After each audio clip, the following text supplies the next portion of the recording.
Apparently, there is such a thing as being too fat to work. A hospital in Victoria, Texas is putting a weight limit on who they'll hire. Critics say it's unfair discrimination, and they're worried more companies will stop hiring obese workers. You know, that hurts my feelings. I tried going on a diet, you know, the zone. You know, carbs are the enemy. TFTW, too fat to work? You've heard of too fat to fly, right? Although that never applies to anyone on my flights.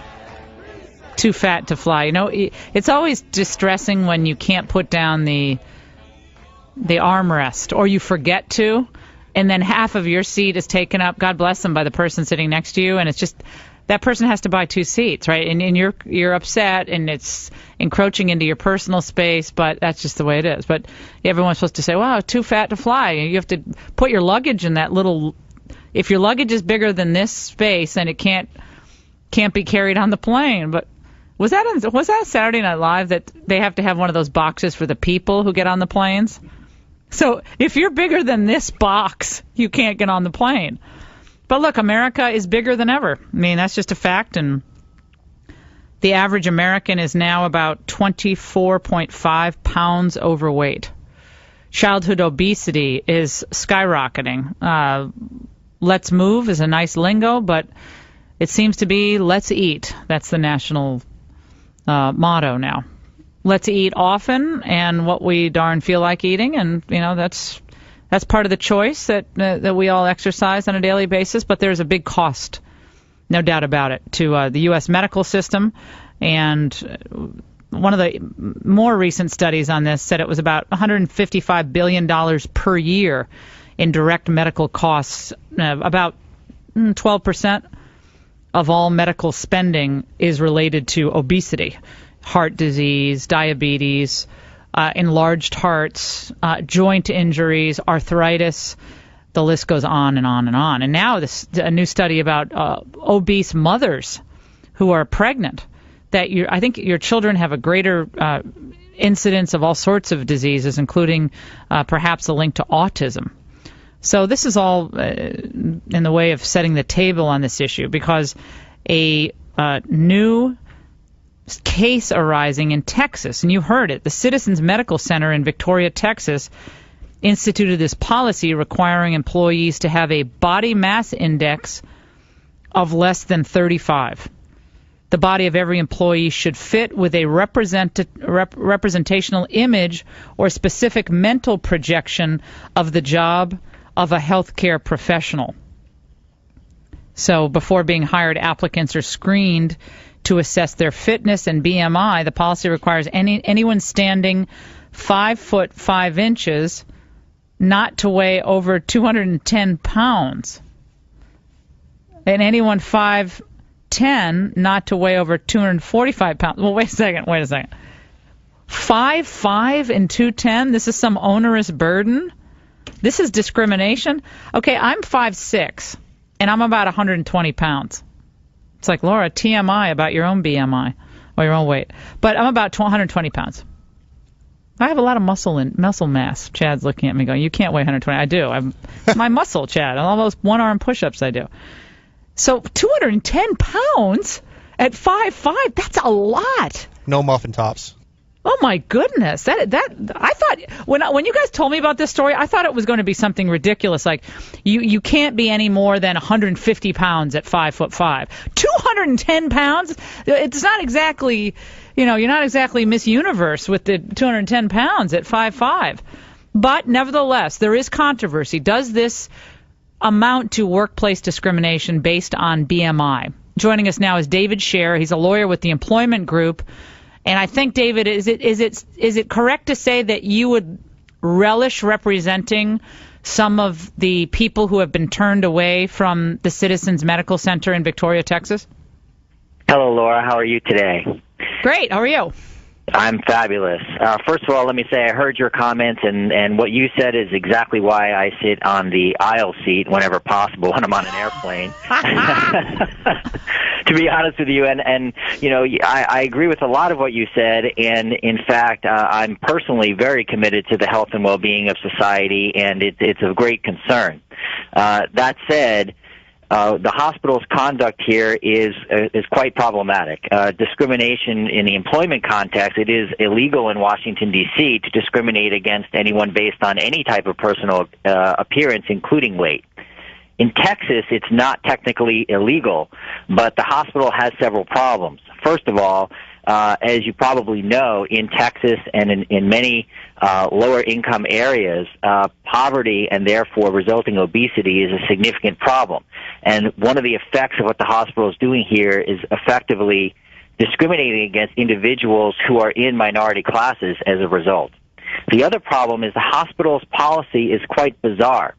They won't hire people with a certain BMI, and I question whether BMI is a good factor of weight and capacity in the first place. After all, Arnold Schwarzenegger's BMI, you know, he's a lot bigger than you, and his BMI is very, very high, much higher than 35, and yet we wouldn't say he's too fat. That said, the hospital will not fire somebody if they get too fat while they're there. And that begs a whole host of questions as to what is the hospital doing and why, and what legitimate business reason does this serve whatsoever. So to answer your question, no, just a quick question. And there are industries, are there not, where you can discriminate on the basis of weight, and one of them would probably be, just off the top of my head, flight attendants, right? And that's, I guess, there's a safety reason for that, right? If you have someone who's morbidly obese, you can't really exercise you have to, exercise the strength, have the strength and so forth to carry out, emergency, procedures and so forth. You have to be able to fit down the aisle. But I guess even in 1990, some of the airlines dropped their weight requirements, but you just don't see many really heavy people as flight attendants. For some reason, you just don't see them.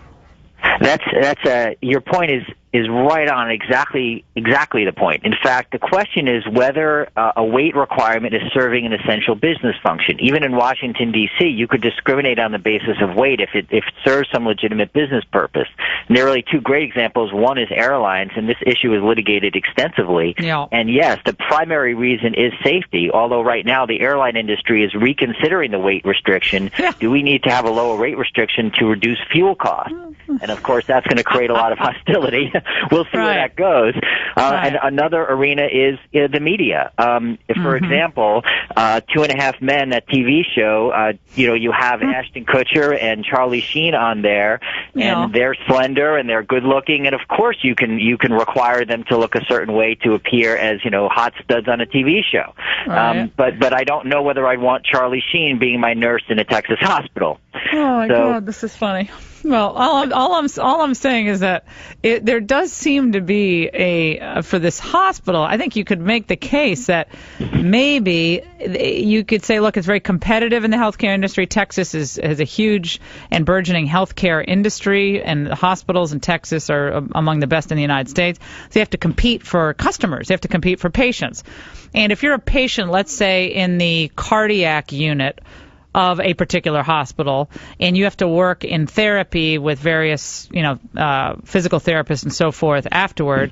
And maybe when you walk in and you want to look at the hospital and interview some of the, personnel there, and 80% of the people look like they're going to be the next patients in the cardiac unit, maybe you'll choose another hospital.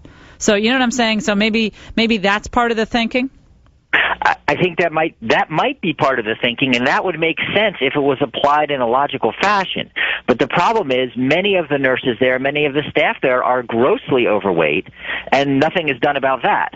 There is no health plan, although the hospital offers health programs. A more logical approach might be to say, look, if you're going to work here, you must take care of your mental health, as well as your physical health, because if a nurse may be overweight, but if the nurse is off balance mentally, I'm not sure I want that nurse taking care of me.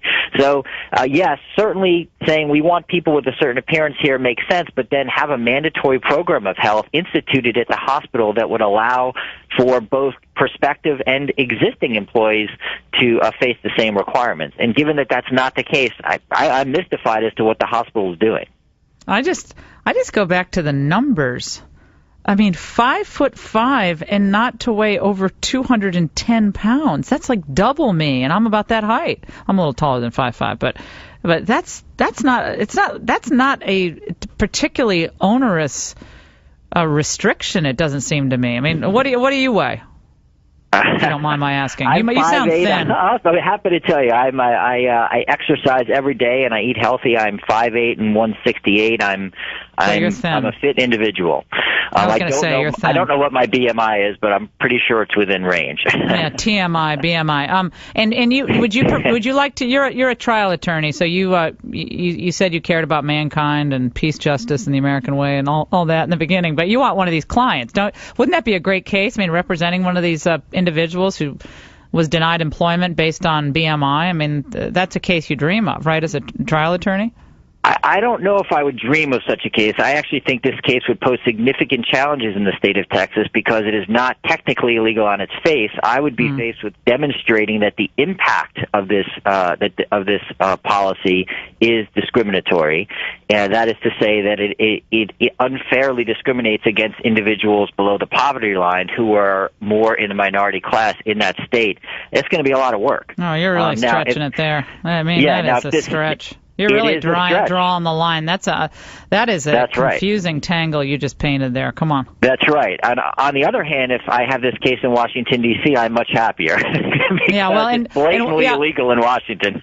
Yeah, is on Washington. Didn't they have that case in D.C., even if you're hiring for Hooters or something, you still have to hire fat people at Hooters?